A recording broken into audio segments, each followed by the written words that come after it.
In a previous video, we looked at the RS-232 serial interface standard and hooked a serial terminal up to my breadboard 6502 computer. One of the challenges of the RS-232 standard is the voltage levels required. Binary 0 and 1 are represented with positive and negative 10 volts or so, whereas the rest of the computer uses 5 volts for signaling, so 0 or 5 volts. Now, in the previous video, I was able to get the computer to receive data by hooking that plus or minus 10 volt signal to the gate of a MOSFET, which then switches on and off between 5 volts and 0 volts. But that only works in one direction. And indeed, it does work. I can type into a terminal program and the computer receives what I type. But to be useful, I want a full bidirectional serial interface that will let us truly interact with the computer. So that's what I'm going to build. And if you're interested in following along with this, starting with the release of this video, I'm selling a brand new add-on kit with all the components that you'll need to add a serial interface to your 6502 breadboard computer. And if you don't already happen to have your own 6502 breadboard computer, well, still selling those kits too. So check out eater.net/6502 for more details on both kits. As I mentioned, the challenge we have is the computer only has a 5 volt supply, but we need to generate this positive and negative 10 volts or so in order to transmit via RS-232. Well, in my last video, I talked about how a charge pump is this clever circuit that can double a voltage by using some capacitors and clever switching. Basically, if you have a voltage source like this 9-volt battery and want to double the voltage, you could charge a capacitor to 9 volts, then put that capacitor in series with the 9-volt battery to get 18 volts. Now, it's a little more involved than that, so check out that previous video for more details. But you can also use the same principle to generate a negative voltage. Roughly speaking, you can charge the capacitor just like this. So now this capacitor is charged to 9 volts. Then through some clever switching, we flip the capacitor around, and now it's negative 9 volts. But the good news for us is that we don't actually have to build any charge pumps from scratch. There's a very convenient chip specifically designed for interfacing between RS-232 and normal 5-volt logic signals, and that's this, the MAX232. So here's the datasheet for the MAX232, and you can see it says it's a dual driver receiver that includes a capacitive voltage generator to supply TIA232 voltage levels from a single 5-volt supply. It also says it operates from a single 5-volt power supply with 1 microfarad charge pump capacitors. So that tells us it's implementing a charge pump circuit like I talked about. And the operation is pretty simple. Got a T-in pin here for transmitting, and then 0 to 5 volts here is converted to a larger negative or positive voltage over here. And then going the other way, you've got an R-in for receive coming from the RS-232 interface. That's either going to be that positive or negative 10 volts or whatever that voltage level is. That gets converted to a 0 or 5 volt signal here. And it says it meets or exceeds the TIA232 standards. So let's take a look at the EIA232 standard. Now, I've been saying it's plus or minus 10 volts, but if we actually look at the standard, it says it's more positive than 3 volts or more negative than minus 3 volts. So positive voltage indicates a 0, and negative voltage indicates a 1. But it also says down here that it shall not exceed 25 volts in magnitude.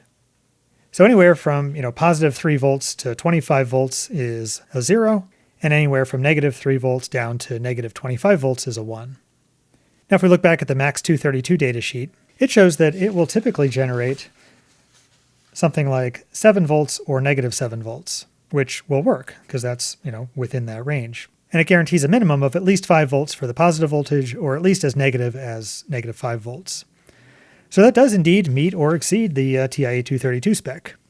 And then for the receiver, the threshold for a high voltage is typically above 1.7 volts, or at worst case above 2.4 volts. And the threshold for a negative voltage is below, typically 1.2 volts, or worst case below 0.8 volts, anywhere below 0.8 volts. So that's actually very permissive. And this actually characterizes a general robustness principle in engineering, sometimes called Postal's law, after John Postal, who was involved in creating a lot of the early internet protocols.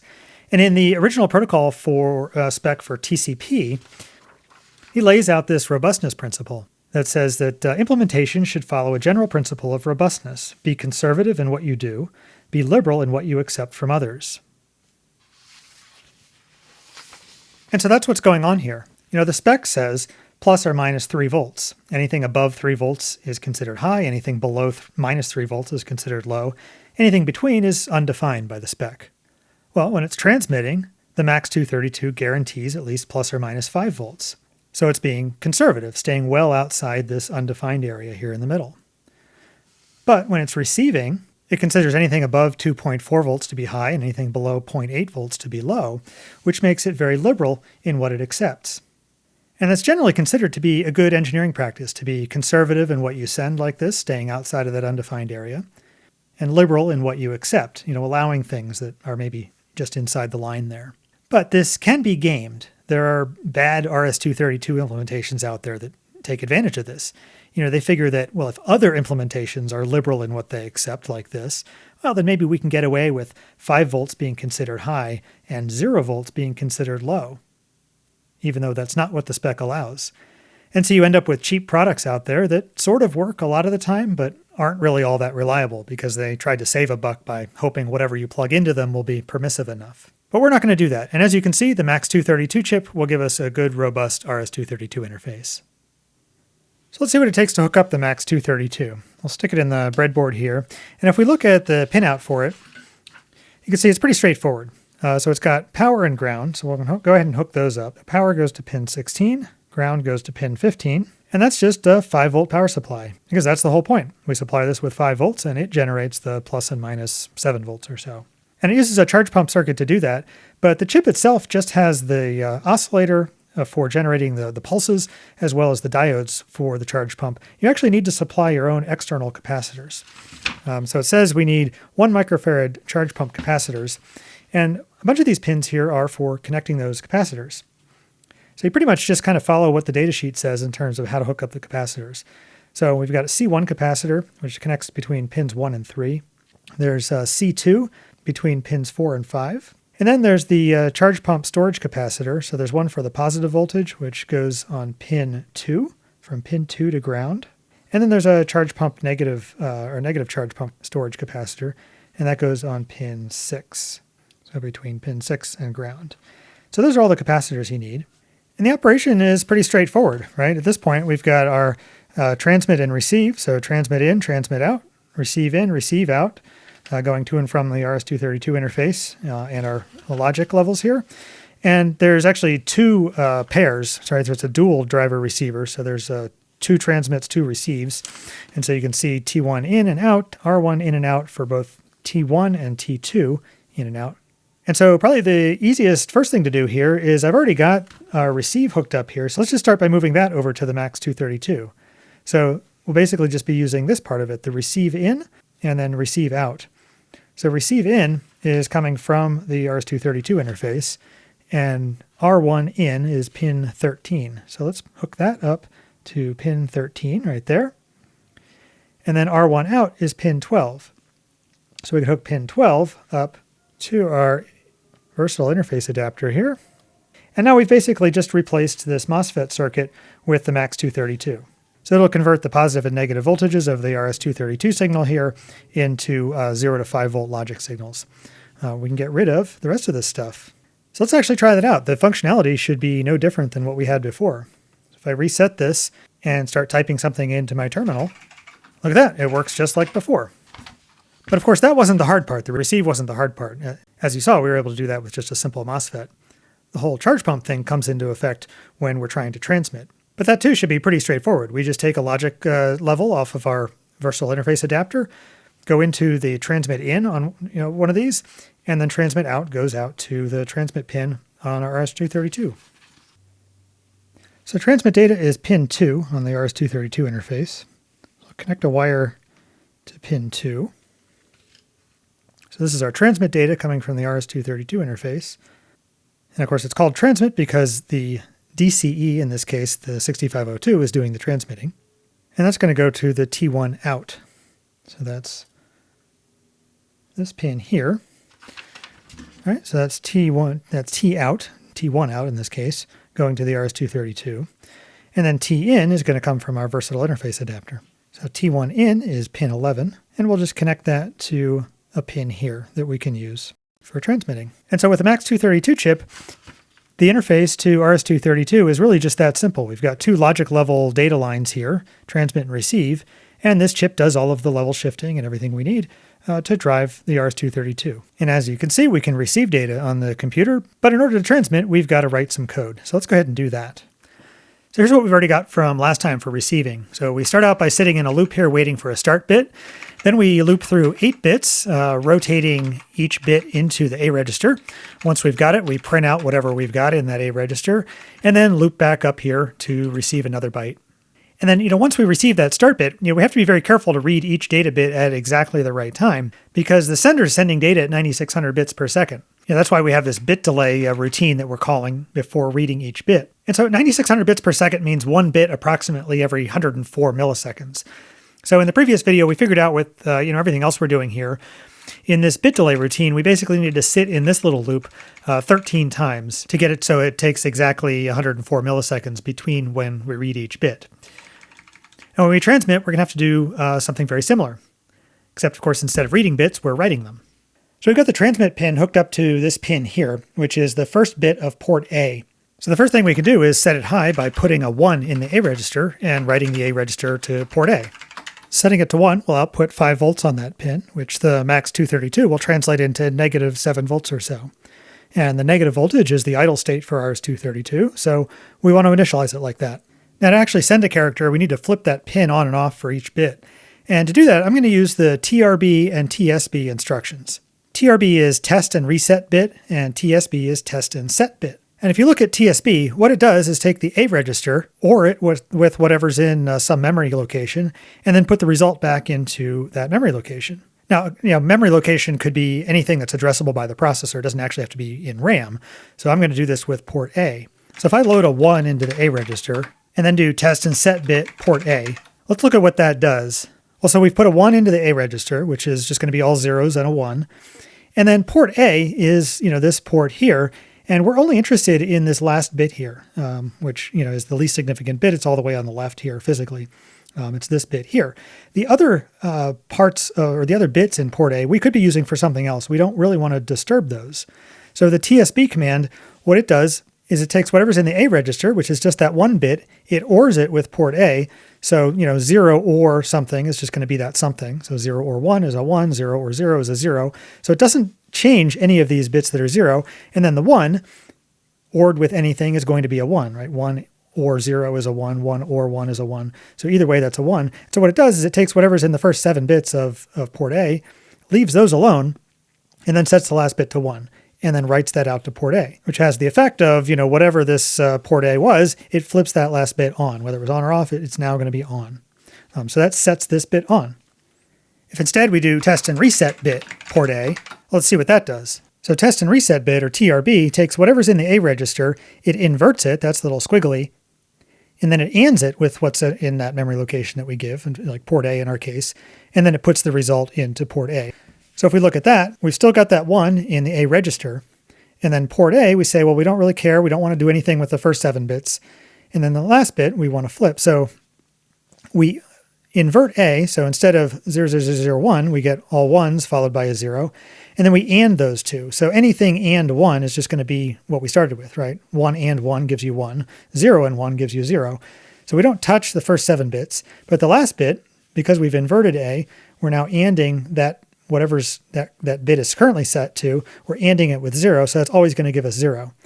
So the TRB is going to set that bit to 0. So we've got test and set bit, which sets the bit on, and test and reset bit, which resets the bit to off or 0. And so that makes it very easy to toggle the transmit pin as needed. These are newer instructions that weren't in the original 6502, but they're very handy. And to actually send a character, we're already using the A register here for this bit mask. So let's put the character to send in memory somewhere. We'll send, an asterisk, let's say, and then put that into address 0200 hex, which is just somewhere in RAM that I'm picking arbitrarily. Then to start sending the character, we need to start with start bit, which means coming out of the idle state where we were, holding the transmit pin high, and instead bring it low. So we'll use the test and reset bit, which will set that low. And then after setting the start bit, we need to loop through all 8 bits of the character. So let me define a loop here. So we'll use the X register to count down from 8. Then we'll decrement X each time through the loop. Then branch not equal. So if X isn't 0 yet, then loop back up to the top of our loop, which we'll label as right bit. So now whatever we put in here will happen 8 times. And then as for what we put in here, remember, we have to make sure that we transmit each bit 104 milliseconds apart in order to be sending data at 9600 bits per second. So we need to make sure that whatever we put in here, this loop takes, 104 milliseconds. And the content shouldn't be too different from our byte receiving loop down here, except of course we're transmitting instead of receiving. So for now, let's start by just using the same delay subroutine. It might not be exactly right, but at least it should get us pretty close and we can adjust it later if we need to. And now we need to figure out what the next bit to send is going to be. So remember, we put the character to send into memory location 0200 here. So if we rotate right, it'll rotate the rightmost bit into the carry flag and rotate all the other bits to the right as well. So each time through this loop, we'll get the next bit put into the carry flag. So now, depending on whether the carry flag is set or not, we can send a 1 or a 0. So we can branch if carry set to send 1. Otherwise, we'll drop in here where we'll send a 0. Then send 1 is here where we can send a 1. And then if we send a 0, we need to jump down to the end because we're done transmitting this bit. And like we saw before, sending a 0 or a 1 is straightforward. To send a 0, we use the test and reset bit instruction to reset a bit. And to send a 1, we use the test and set bit to set a bit. And that should pretty much do it for sending a byte. We've got this loop here. So down through here that sends 8 bits. And so we just need to wrap up with the stop bit, which means pulling the transmit pin high again so that it's back to its idle state. We just also need to make sure that we wait before doing that because we'll have just sent the last bit. So let's add a delay before the stop bit. And we should probably also add a delay here after sending the stop bit before we do anything else. So I think that should do everything we need to send a character over the serial interface. So let's save this, assemble it, and give it a try by reprogramming the EEPROM with this new code. So put the EEPROM back in. And then let's hook a scope up to that output interface here. And then I'll hook the other probe up to the RS-232 transmit pin. So this should be the voltage shifted one. And if I reset the computer, look at that. There we've got a signal that we're sending. And if you look at the serial terminal program that I've got plugged in here, you can see we're receiving the asterisk. Actually, each time I reset the computer, it should send another asterisk. So there it goes. And after it sends the asterisk, if I type anything into the terminal program, you can see the computer receives it just like before. So now we're able to transmit and receive using a serial interface. And then, what we're seeing on the scope is basically just what we programmed. We start off high and then we go low for the start bit. And then the data bits are either high or low, depending on what data we're sending. And then we go high again for the stop bit and remain idle. And the output of the MAX 232 chip is doing exactly what we'd expect. When this is high, it's bringing the output to the negative voltage level. And when it goes low, it brings it to the positive voltage level. So here's 0, and you can see it's kind of plus or minus, 5 volts per division. So it looks to be about plus or minus 7 volts as advertised. But there are a lot of limitations to what we're doing here. For one, the timing is really sketchy. We're using this bit delay, which, I guess it kind of turns out that it worked out well enough. If you look at the scope here, each of these divisions is 200 microseconds. And, each 1 or 0 needs to be 104, did I say milliseconds before? I meant microseconds. 104 microseconds. And so it's, about right. So that just kind of worked out. We don't need to tweak that. Obviously, it's working. We're receiving the asterisk. But we're relying on this bit delay loop down here to make that work, which means it's not all that simple to change speeds. Like if we wanted to go from 9600 to 576, that would get kind of tricky. But an even bigger issue is that in order to transmit or receive, that's all this processor can do.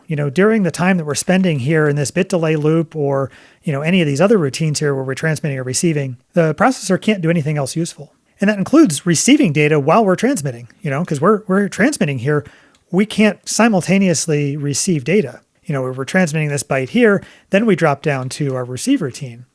But RS-232 is a bidirectional interface. We've got 2 wires here for a reason. It can certainly operate in full duplex, which means data can be both sent and received in both directions at the same time. And, as you can imagine, trying to write software to handle that would be challenging. So ideally, we don't want to do all this low-level serial communication in software. Fortunately, we don't have to. It turns out they make specialized hardware that handles timing and bit-by-bit transmitting and receiving. And here's an example. This is a Universal Asynchronous Receiver Transmitter, or UART. And it'll let us really simplify our serial interface, and that's what I'll be doing in the next video. And again, if you're interested in following along with that, I'm now selling this kit with all the extra bits for the serial interface, including the UART, the Max 232, a serial 9-pin connector, and other components. And I should be shipping these in about a week or so after this video is released. And of course, the 6502 computer kit and everything else is all still available as well over at eater.net/shop. So check that out if you're interested. Otherwise, as always, thanks to all my patrons for helping make this video possible.